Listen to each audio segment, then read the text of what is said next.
খবর যে শেখায় অনেক কিছু। খবরের সেই পুরনো ছবি, না ভয়ে না বদলে, যা সত্যি তাই খবর, সঠিক খবর, সঠিক কথা। ডিজিটাল বাংলা, আগে ভাগে সবার আগে। And Chancellor of Vishwa Bharati, Shri Narendra Modi ji, Honorable Minister, Shri Ramesh Pokhriyal Nishank ji, Vice Chancellor Vidhu Chakrabarti ji, members of the court, faculty, staff and students, members of the media, ladies and gentlemen. As Governor of the State of West Bengal and Rector of this university, I deem it as an honor to be associated with the centenary celebrations of the Foundation Day of Vishwa Bharati.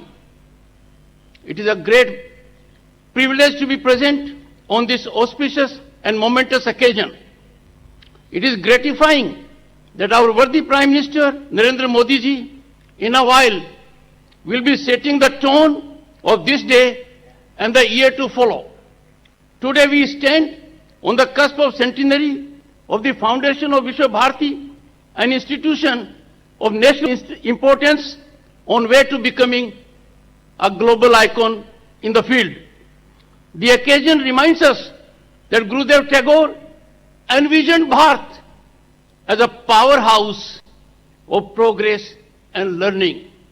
Gurudev Thought's capsule and manifest the sublimity of ethos of learning. His resolve and foundational contributions, as also the visionary leadership of the Prime Minister of the country, would surely fructify into Bharat regaining its status as Vishwa Guru. The new national education policy, rightly acclaimed and hailed as a game changer, is in a varied ways influenced by Gurudev's emphasis on learning. Qualitative and significant shift from usual learning to emphasis on holistic education is a key factor of this policy. It rightly lays greater emphasis on independent thinking and creative impulses. New education policy will surely pave way for emergence of scenario envisioned by Tagore in his reflection, I quote, "Where the mind is without fear and the head is held high, where education is free," unquote. The foundational mantra of Gurudev was to rise and awaken oneself in education, fellow feeling and breadth of the soul.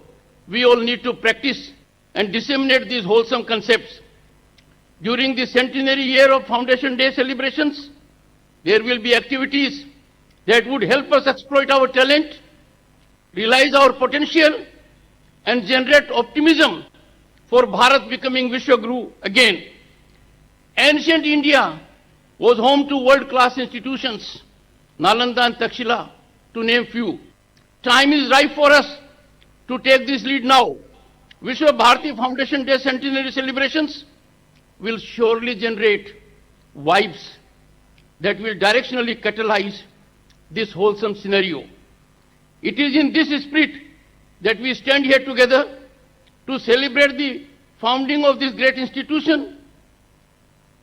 I urge and call upon the Vice Chancellor, the faculty and students of Vishwa Bharati, and everyone else to take forward Tagore's message and fulfill his dream of creating a bridge between human beings and widen knowledge across frontiers, and to practice the ethical life that he had envisioned for this ashram. I wish the institution a great time in future, which will start with the inspirational and motivational discourse of our Honorable Prime Minister. Thank you.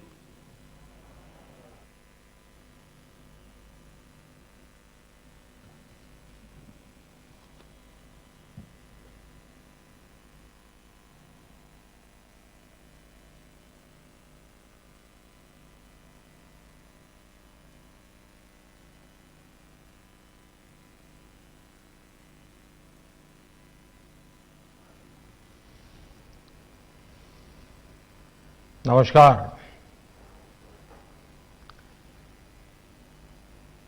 हे विधाता,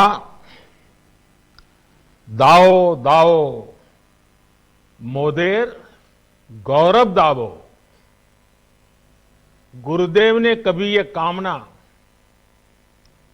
छात्र छात्राओं के उज्जवल भविष्य के लिए की थी। आज विश्व भारती के गौरवमयी 100 वर्ष पर मेरी तरह पूरा देश इस महान संस्थान के लिए यही कामना करता है। हे विधाता, दाओ दाओ मोदे गौरव दावो। पश्चिम बंगाल के गवर्नर श्री जगदीप धनखड़ जी, केंद्रीय शिक्षा मंत्री डॉक्टर रमेश पोखरियाल निशंक जी,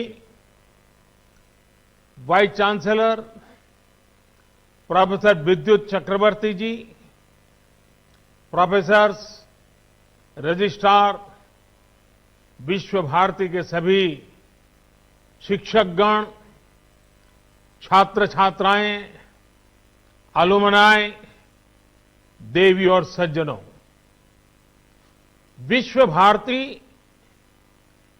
इस विश्वविद्यालय के 100 वर्ष होना प्रत्येक भारतवासी के लिए बहुत ही गर्व की बात है।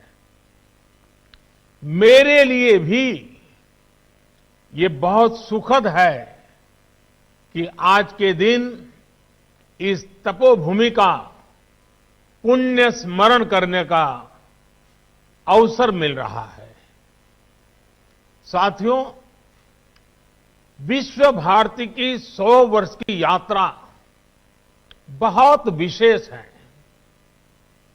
विश्व भारती मां भारती के लिए गुरुदेव के चिंतन, दर्शन और परिश्रम का एक साकार अवतार है। भारत के लिए गुरुदेव ने जो स्वप्न देखा था, उस स्वप्न को मूर्त रूप देने के लिए देश को निरंतर ऊर्जा देने वाला ये एक तरह से आराध्य स्थल है। अनेकों विश्व प्रतिष्ठित गीतकार, संगीतकार, कलाकार, साहित्यकार, अर्थशास्त्री, समाजशास्त्री, वैज्ञानिक, अनेकविध प्रतिभाएं देने वाली विश्व भारती नूतन भारत के निर्माण के लिए नित नए प्रयास करती रही है। इस संस्था को इस ऊंचाई पर पहुंचने वाले प्रत्येक व्यक्ति को मैं आदरपूर्वक नमन करता हूं, उनका अभिनंदन करता हूं। मुझे खुशी है कि विश्व भारती, श्रीनिकेतन और शांति निकेतन निरंतर उन लक्ष्यों की प्राप्ति का प्रयास कर रहे हैं जो गुरुदेव ने तय किए थे। विश्व भारती इसके द्वारा अनेकों गांवों में विकास के काम, एक प्रकार से ग्रामोदय का काम तो हमेशा से प्रशंसनीय रहे हैं।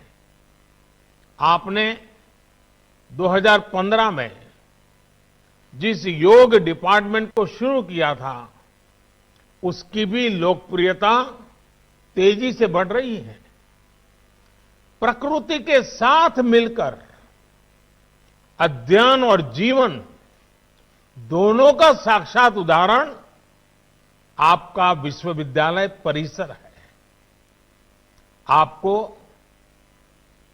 आपको भी ये देखकर खुशी होती होगी कि हमारा देश विश्व भारती से निकले संदेश को पूरे विश्व तक पहुंचा रहा है।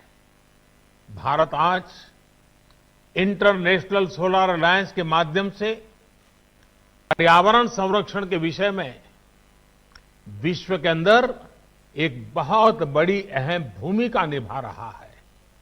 भारत आज पूरे विश्व में इकलौता बड़ा देश है जो पेरिस एकॉर्ड के पर्यावरण के लक्ष्यों को प्राप्त करने के लिए सही मार्ग पर तेज गति से आगे बढ़ रहा है। साथियों, आज जब हम विश्व भारती विश्वविद्यालय के 100 वर्ष मना रहे हैं तो उन परिस्थितियों को भी याद करना आवश्यक है जो इसकी स्थापना का आधार बनी थी। ये परिस्थितियां सिर्फ अंग्रेजों की गुलामी से ही उपजी हो ऐसा नहीं था। इसके पीछे सैकड़ों वर्षों का अनुभव था, सैकड़ों वर्षों तक चले आंदोलनों की पृष्ठभूमि थी। आज आप विद्वज्जनों के बीच मैं इसकी एक विशेष चर्चा इसलिए कर रहा हूं कि इन बातों पर बहुत कम बात हुई है, बहुत कम ध्यान दिया गया है। इसकी चर्चा इसलिए भी आवश्यक है क्योंकि ये सीधे सीधे भारत के स्वतंत्रता आंदोलन और विश्व भारती के लक्ष्यों से जुड़ी है। साथियों, जब हम स्वतंत्रता संग्राम की बात करते हैं तो हमारे मन में सीधे 19वीं और 20वीं सदी का विचार आता है। लेकिन यह भी एक तथ्य है कि इन आंदोलनों की नींव बहुत पहले रखी गई थी। भारत की आजादी के आंदोलन को सदियों पहले से चले आ रहे अनेक आंदोलनों से ऊर्जा मिली थी। भारत की आध्यात्मिक और सांस्कृतिक एकता को भक्ति आंदोलन ने मजबूत करने का काम किया था।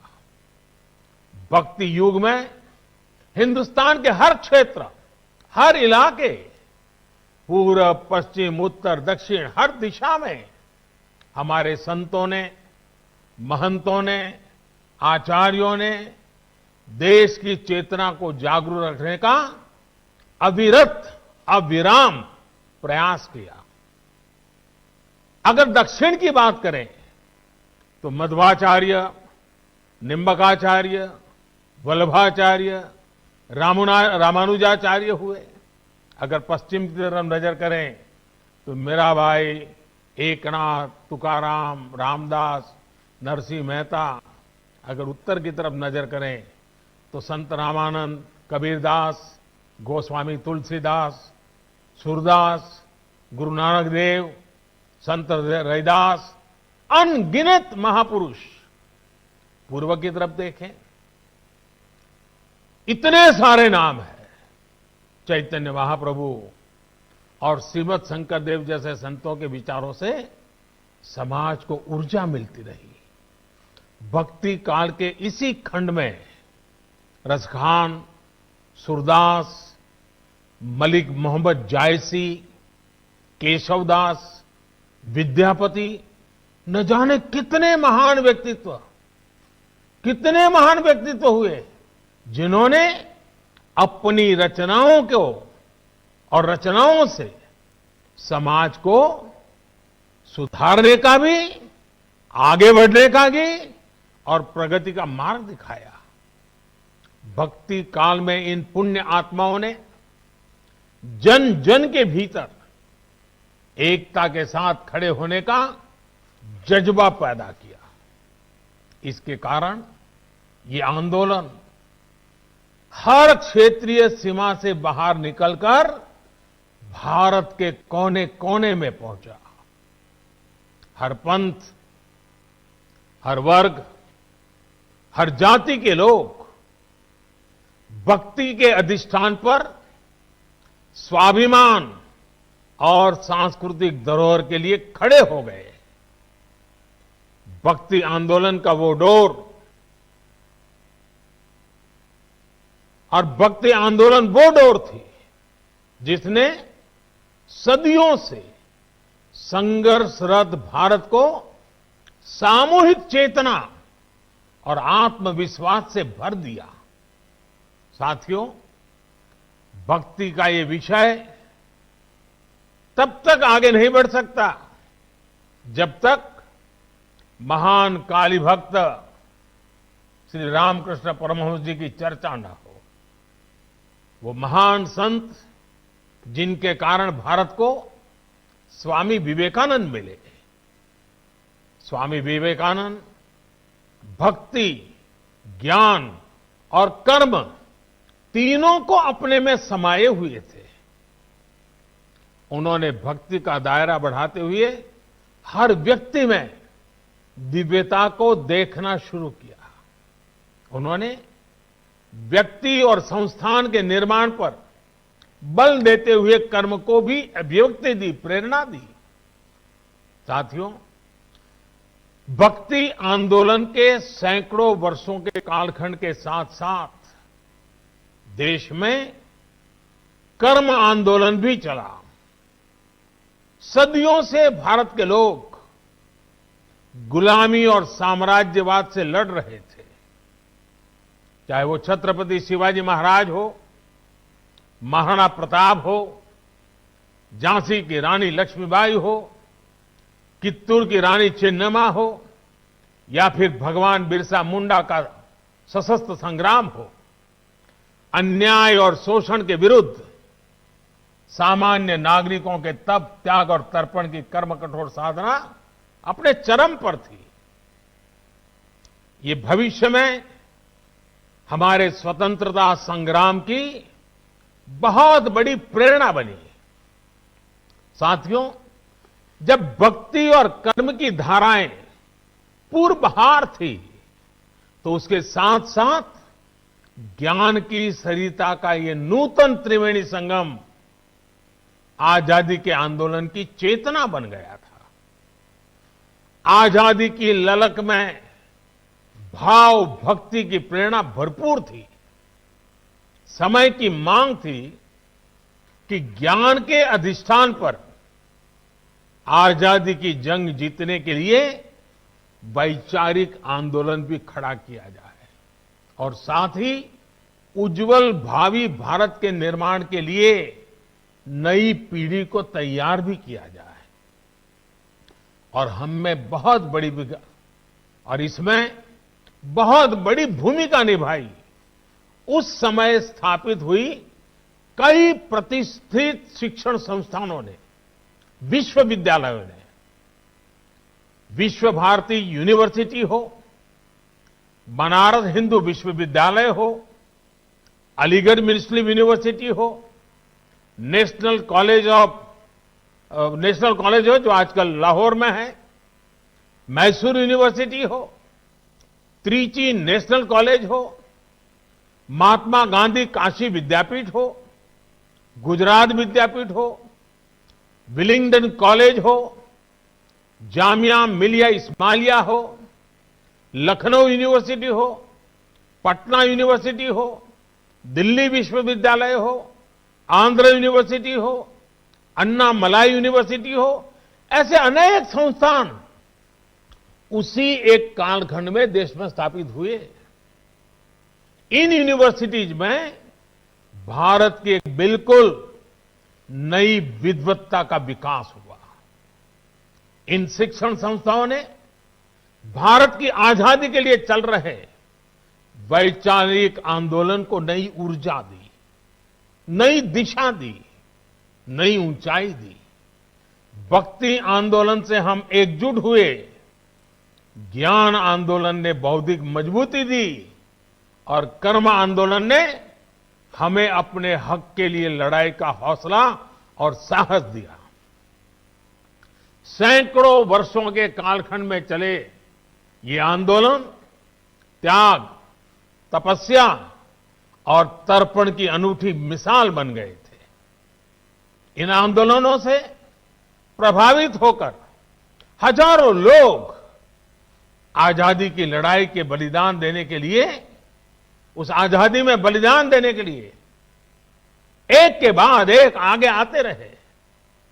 साथियों, ज्ञान के इस आंदोलन को गुरुदेव द्वारा स्थापित विश्व भारती विश्वविद्यालय ने नई ऊर्जा दी थी।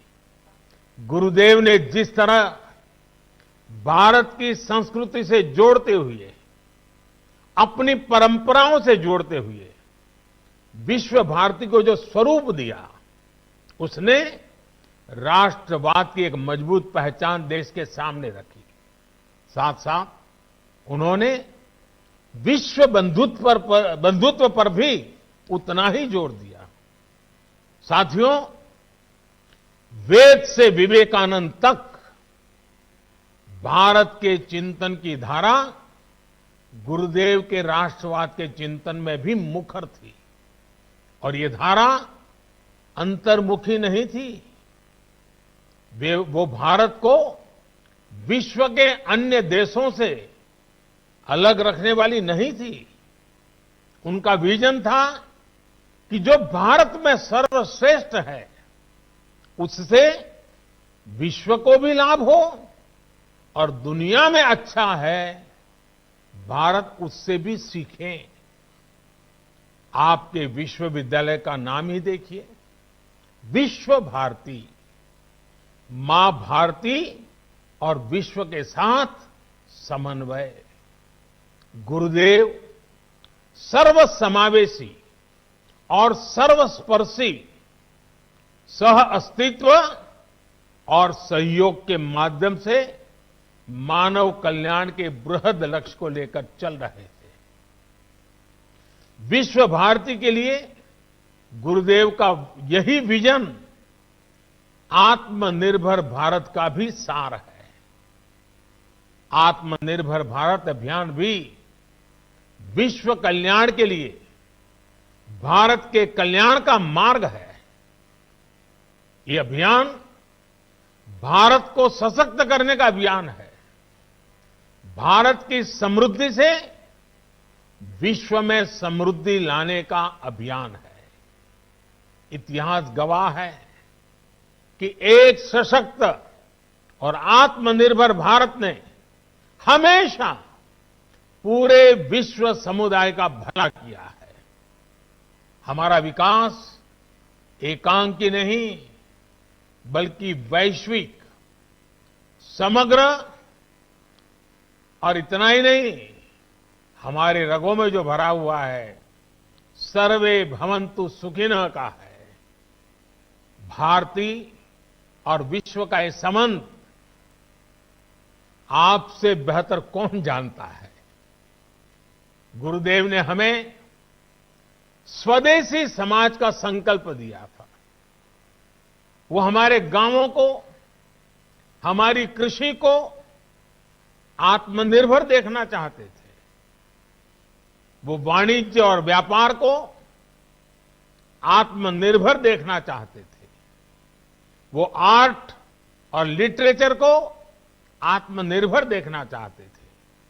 उन्होंने आत्मनिर्भरता के लक्ष्य को प्राप्त करने के लिए आत्मशक्ति की बात कही थी। आत्मशक्ति की ऊर्जा से राष्ट्र निर्माण को लेकर उन्होंने जो बात कही थी, वो आज भी उतनी ही अहम है। उन्होंने कहा था, राष्ट्र का निर्माण एक तरह से अपनी आत्मा की प्राप्ति का ही विस्तार है।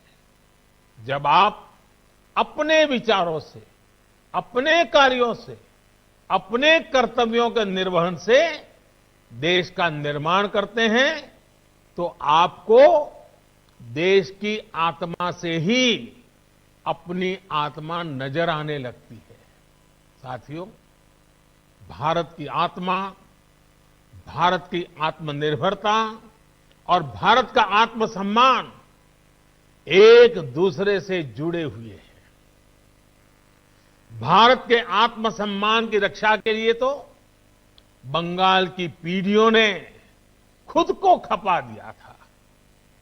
याद कीजिए, खुदीराम बोस को सिर्फ 18 साल की उम्र में फांसी चढ़ गई। प्रफुल्ल चाकी 19 वर्ष की आयु में शहीद हो गए। बीना दास, जिन्होंने बंगाल की अग्नि कन्या के रूप में जाना जाता है, सिर्फ 21 साल की उम्र में जेल भेज दी गई थी। प्रीतिलता बेडुडार ने सिर्फ 21 वर्ष की आयु में अपना जीवन न्योछावर कर दिया था। ऐसे अनगिनत लोग हैं, शायद जिनके नाम इतिहास में भी दर्ज नहीं हो पाए। इन सभी ने देश के आत्मसम्मान के लिए हंसते हंसते मृत्यु को गले लगा दिया। आज इन्हीं से प्रेरणा लेकर हमें आत्मनिर्भर भारत के लिए जीना है, इस संकल्प को पूरा करना है। साथियों, भारत को मजबूत और आत्मनिर्भर बनाने में आपका हर योगदान पूरे विश्व को एक बेहतर स्थान बनाएगा। वर्ष 2022 में देश की स्वतंत्रता के 75 वर्ष पूरे होने जा रहे हैं। विश्व भारती की स्थापना के 27 वर्ष बाद भारत आजाद हो गया था। अब से 27 वर्ष बाद भारत अपनी आजादी के 100 वर्ष का पर्व मनाएगा। हमें नए लक्ष्य गढ़ने होंगे, नई ऊर्जा जुटानी होगी, नए तरीके से अपनी यात्रा शुरू करनी होगी। और इस यात्रा में हमारा मार्गदर्शन कोई और नहीं बल्कि गुरुदेव की ही बातें करेंगी, उनके विचार करेंगे। और जब प्रेरणा होती है, संकल्प होता है, तो लक्ष्य भी अपने आप मिल जाते हैं। विश्व भारती की ही बात करूं तो इस वर्ष यहां ऐतिहासिक पोष मेले का आयोजन नहीं हो सका है। 100 वर्ष की यात्रा में तीसरी बार ऐसा हुआ है। इस महामारी ने हमें इसी मूल्य को समझाया है, वोकल फॉर लोकल। पोष मेले के साथ तो ये मंत्र हमेशा से ही जुड़ा रहा है। महामारी की वजह से इस मेले में जो कलाकार आते थे, जो हैंडीक्राफ्ट वाले साथी आते थे, वो नहीं आ पाए। जब हम आत्मसम्मान की बात कर रहे हैं, आत्मनिर्भरता की बात कर रहे हैं, तो सबसे पहले मेरा एक आग्रह पर आप सब मेरी मदद कीजिए, मेरा काम कीजिए। विश्व भारती के छात्र छात्राएं पोष मेले में आने वाले आर्टिस्टों से संपर्क करें, उनके उत्पादकों बारे में जानकारी इकट्ठा करें और इन गरीब कलाकारों की कलाकृतियां ऑनलाइन कैसे बिक सकती है, सोशल मीडिया की इसमें क्या मदद की जा सकती है, इसे देखें, इस पर काम करें। इतना ही नहीं, भविष्य में भी स्थानीय आर्टिस्ट, हैंडीक्राफ्ट, इस प्रकार के जो साथी अपने उत्पाद विश्व बाजार तक ले जा सके, इसके लिए भी उन्हें सिखाइए, उनके लिए मार्ग बनाइए। इस तरह के अनेक प्रयासों से ही देश आत्मनिर्भर बनेगा, हम गुरुदेव के सपनों को पूरा कर पाएंगे। आपको गुरुदेव का सबसे प्रेरणादायी मंत्र भी याद ही है, जोदी तोर डाक सुने क्यों ना आशे, तो भी एकला चलो रे। कोई भी साथ ना आए, अपने लक्ष्य की प्राप्ति के लिए अगर अकेले भी चलना पड़े तो जरूर चलिए। साथियों, गुरुदेव कहते थे, बिना संगीत और कला के राष्ट्र अपनी अभिव्यक्ति की वास्तविक शक्ति खो देता है और उसके नागरिकों का उत्कृष्ट बाहर नहीं आ पाता है। गुरुदेव ने हमारी समृद्ध सांस्कृतिक विरासत के संरक्षण, पोषण और विस्तार को बहुत महत्वपूर्ण माना था। यदि हम उस समय के बंगाल को देखें तो एक और अद्भुत बात नजर आती है। जब हर तरफ आजादी का आंदोलन उफान पर था, तब बंगाल उस आंदोलन को दिशा देने के साथ ही संस्कृति का पोषक भी बनकर खड़ा था। बंगाल में हर तरफ संस्कृति, साहित्य, संगीत की अनुभूति भी एक तरह से आजादी के आंदोलन को शक्ति प्रदान कर रही थी। साथियों, गुरुदेव ने दशकों पहले ही भविष्यवाणी की थी, और भविष्यवाणी क्या थी? उन्होंने कहा था, ओरे नोतुन जुगेर भोरे दिशने सोमोय कार्य वृथा सोमोय विचार खोरे औरे नूतन जुगेर भोरे ऐशो ज्ञानी ऐशो कौर्मी नाशो भरतो लाजे वीरो धोर में पुण्यो कौर्मे विश्व हृदय राजो है। गुरुदेव के इस उपदेश को, इस उद्घोष को साकार करने की जिम्मेदारी हम सभी की है। साथियों, गुरुदेव ने विश्व भारती की स्थापना सिर्फ पढ़ाई के केंद्र के रूप में नहीं की थी, वो इसे सीट ऑफ लर्निंग, सीखने के लिए पवित्र स्थान के तौर पर देखते थे। पढ़ाई और सीखना दोनों के बीच का जो भेद है, उसे गुरुदेव के सिर्फ एक वाक्य से समझा जा सकता है। उन्होंने कहा था, मुझे याद नहीं है कि मुझे क्या पढ़ाया गया था, मुझे सिर्फ वही याद है जो मैंने सीखा है। इसे और विस्तार देते हुए गुरुदेव टैगोर ने कहा था, सबसे बड़ी शिक्षा वही है जो हमें न सिर्फ जानकारी दे, बल्कि हमें सबके साथ जीना सिखाए।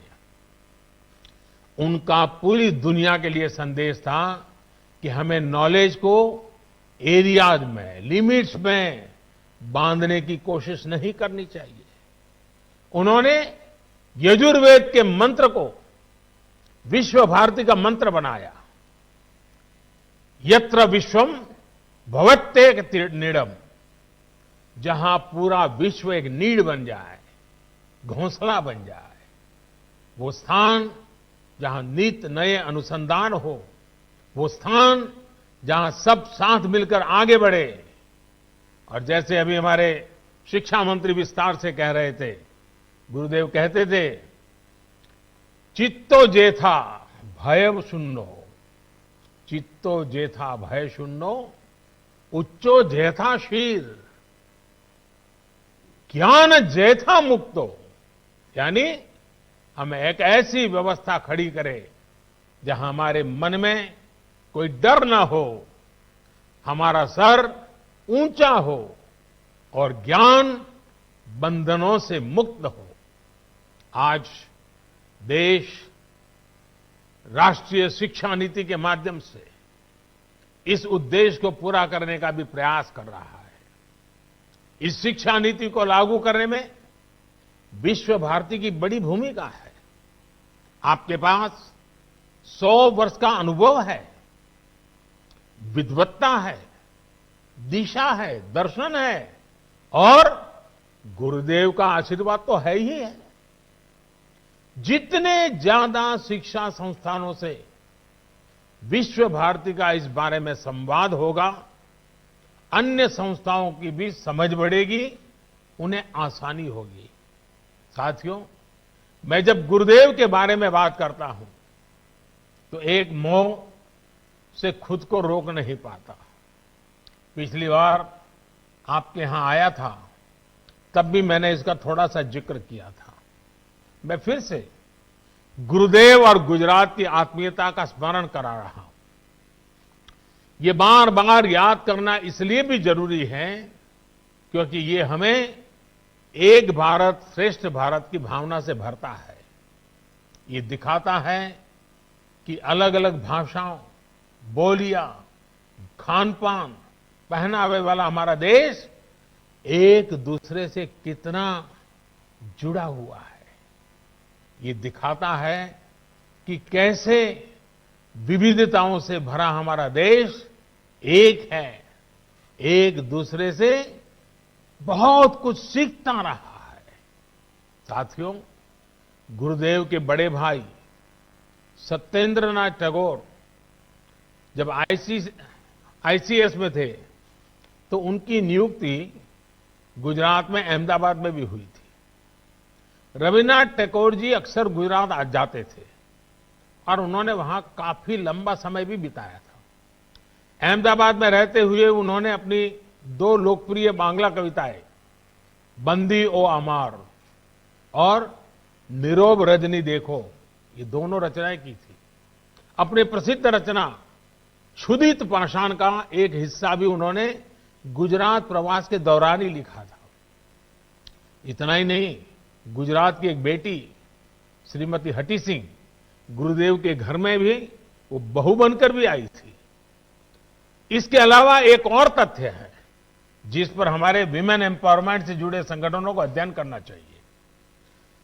सत्येंद्रनाथ टैगोर जी की पत्नी ज्ञानंदिनी देवी जी जब अहमदाबाद में रहती थी तो उन्होंने देखा कि स्थानीय महिलाएं अपने साड़ी के पल्लू को दाहिने कंधे पर रखती है। अब दाएं कंधे पर पल्लू रहता था, इसलिए महिलाओं को काम करने में भी कुछ दिक्कत होती थी। ये देखकर ज्ञानंदिनी देवी ने आइडिया निकाला कि क्यों न साड़ी के पल्लू को बाएं कंधे पर लिया जाए।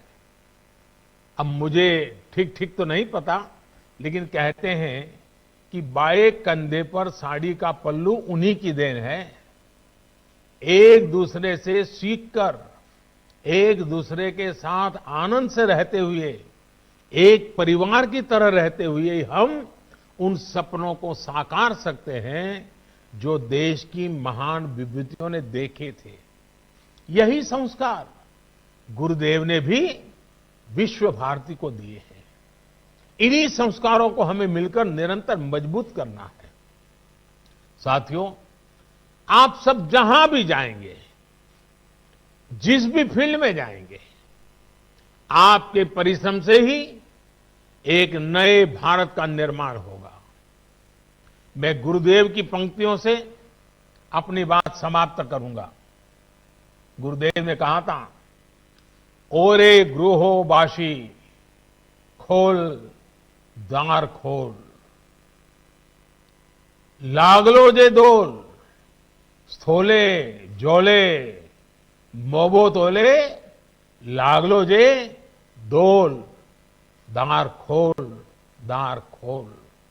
देश में नई संभावनाओं के द्वार आपका इंतजार कर रहे हैं। आप सब सफल होइए, आगे बढ़िए और देश के सपनों को पूरा करिए। इन्हीं शुभकामनाओं के साथ आप सभी का एक बार बहुत बहुत धन्यवाद। और ये शताब्दी वर्ष हमारी आगे की यात्रा के लिए एक मजबूत मील का पत्थर बने, हमें नई ऊंचाइयों पर ले जाएं और विश्व भारती जिन सपनों को लेकर के जन्मी थी, उन्हीं सपनों को साकार करते हुए विश्व कल्याण के मार्ग को प्रशस्त करने के लिए, भारत के कल्याण के मार्ग को मजबूत करते हुए आगे बढ़े। यही मेरी आप सबसे शुभकामनाएं। बहुत बहुत धन्यवाद।